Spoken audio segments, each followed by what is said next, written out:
Hey everybody, and welcome to Freelance. But I'm going to be covering how to create an eBay store page in 2020 and why you would need one. Now, before I get started though, make sure to subscribe to the channel, comment below your own input on starting an eBay store, and any other input you'd like, and I'm going to get jumping right into it here. What exactly is an eBay store? Essentially, eBay store has kind of a different pricing structure for those not familiar with it. You got a starter, basic, premium, anchor, and enterprise package. And essentially, they have different subscriptions associated with them from monthly to, if you do annual with monthly, you get a little bit cheaper. And as you can see here, it's $4.95, $21.95, $59.95, $299.95, $2,999.95. But the main thing to focus on here is the listings. If you guys aren't familiar, you basically start with, generally in most cases, depending on when you start, anywhere from 50 to 100 free listings each month. And then after that, you pay a listing fee. The benefit of the store is that you get the set number of listings and you don't pay any fees outside of the final listing fee. So you can see here that with the starter pack, you get 100.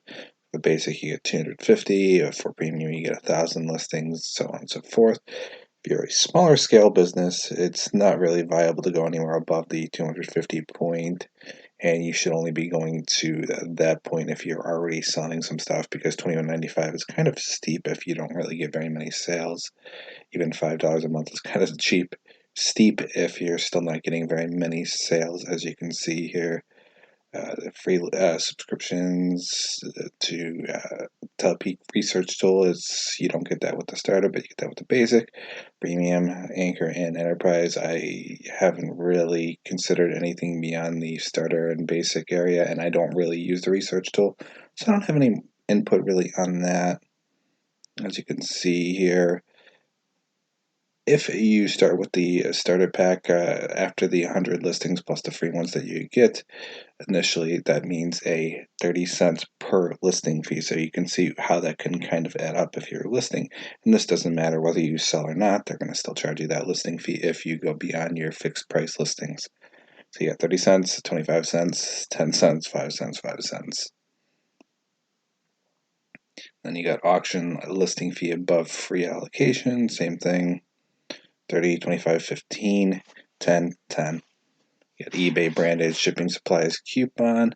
So if you do the starter, you get 0. If you're sort of a medium scale business, you get $25 a quarter, which is nice for free supplies, essentially, because you get a 25 back and you get a nice little chunk of listings without worrying about anything beyond the final value fee and, of course, standard PayPal fees and shipping costs and things like that.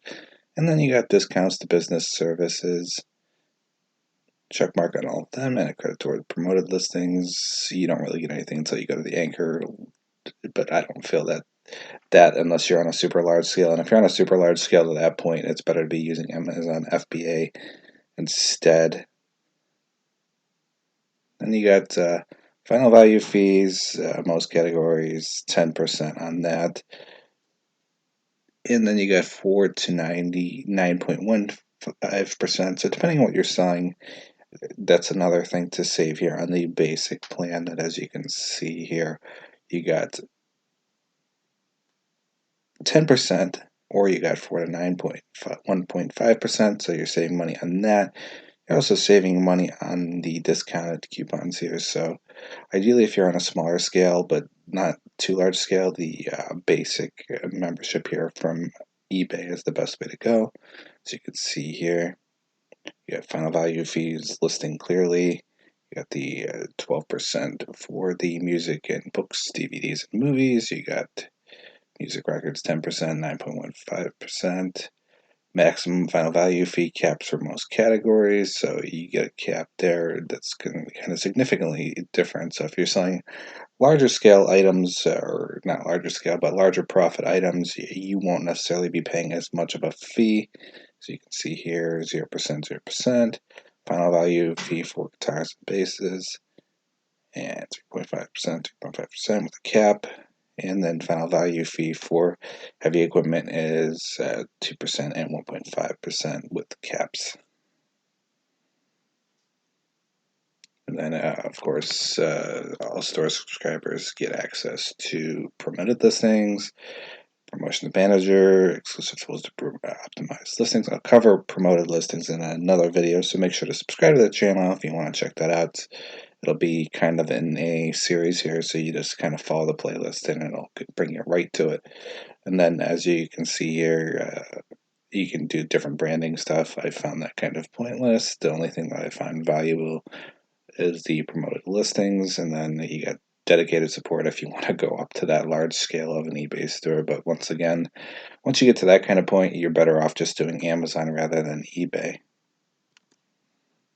And then, of course, example here, I just use the basic because I don't really do much eBay. I already went through the free listings, and then you get the starter store package, so you get 100 on top of that. So I get about 150 a month usually, and then occasionally they run promos, like as you can see here below. For some accounts, usually the newer ones are during holidays or slower seasons, they offer additional fixed price listings. So I got the 200, the 100, and the 50 right now. So I got 350 listings that I'll get for free minus the final value listing fee. Of course, other thing to keep in mind, a lot of people don't realize is you got monthly selling limits. This is some of what I sold on my newer eBay account that I've created recently as an addition to my other one. But as you can see, you get caps on that. And then this is the activation of that listing. And of course, what's the benefit of listing more? It's pretty self-explanatory. The more you list, the more sales you get, the more monies you bring in, and the more profit you'll get overall. I use more than one eBay account, although I'm not sure how comfortable they are with that. But basically, you're networking.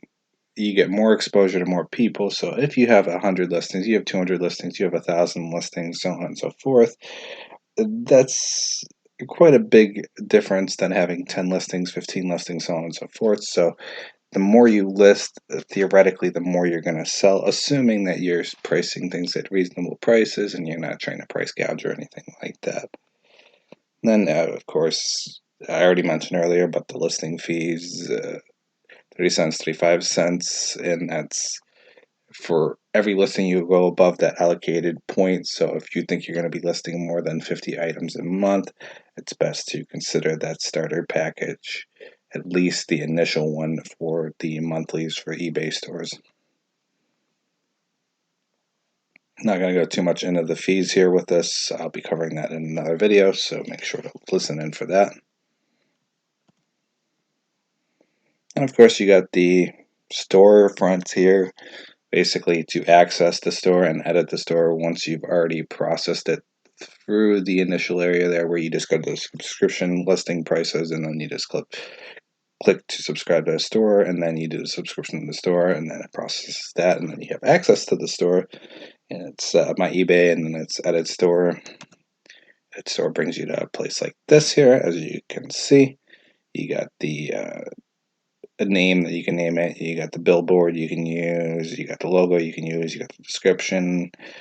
I feel a lot of people don't even get to the point of going to the store page, and I still get sales either way, whether on this account or the other one. So it doesn't seem to affect much of anything to me. So essentially, to get the featured listings as well, obviously you want to put the bigger ticket items in the front there. It's up to you, but once again, I don't see many people going to the actual profile in general, or the store page rather. Then, of course, same thing with the listings here. I have it listed as the highest price first, so that's the main focus for those that do actually venture to the store page. When you get a bigger following, I guess it's a little bit more important, but I haven't noticed much of a difference from this pro. I have a test one, and then I have an older one that was more of a personal one. This newer one's more for the business aspect of it, so I'm trying to grow this one with feedback and things like that.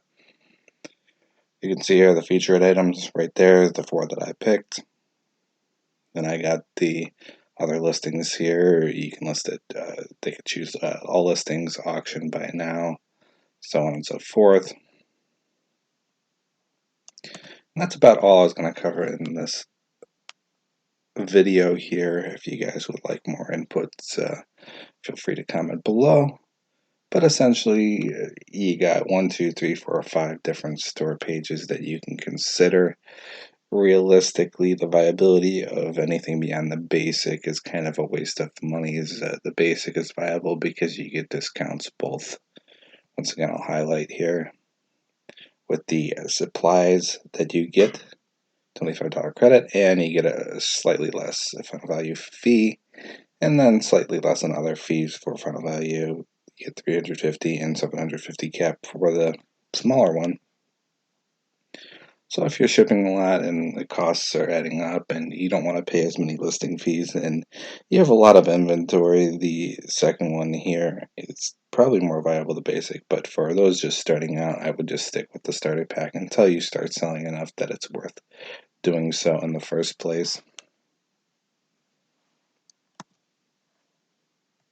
And I think that's about everything I want to cover here. Just keep in mind the bottom thing is that the more you list, the more exposure you get to your eBay store, which means that the more someone might potentially buy something else on your eBay store just through the process, sort of like how Amazon's big thing is that you essentially get more exposure simply because people see the recommended things of other things that people bought similar to this item kind of thing, and they just kind of go around and are more likely to purchase. Now, of course, if they get a real good deal from you, they could be a repeat customer for other products in the future, especially if you sell a lot of similar themed products that you just don't want anymore or whatever, for whatever the reason you're selling them, and people get excited about it and they go and they follow your store for other purchases. So getting loyal customers obviously is very important, and that is something to consider, and I will be talking about that in another video.